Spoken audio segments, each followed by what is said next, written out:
Hello mga karapas! For today's video, magluto naman tayo ng dinengdeng or inabraw. Yan mga karapas. Tirahin na natin yan. Yes! Kumulo na yung aming tubig.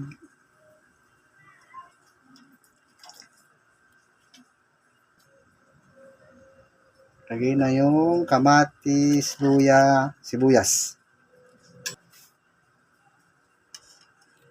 Takpan natin mga karapas. Check!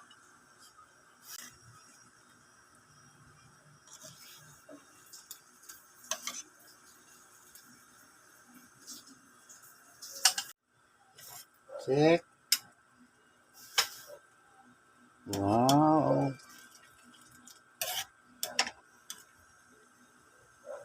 Kunin natin yung sahog.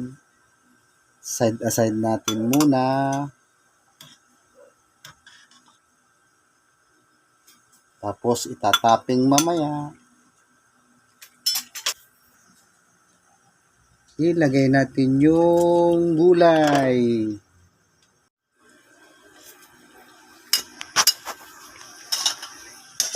Check.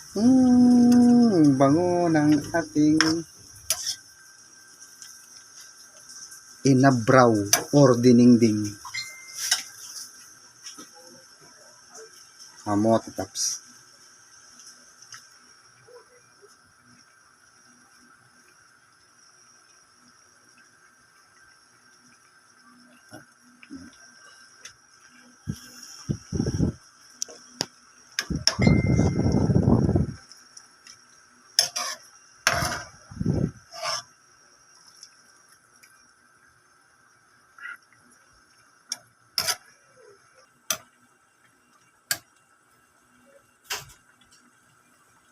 Ayan, luto na ang ating recipe. Ano pang inaantay? Kainan na!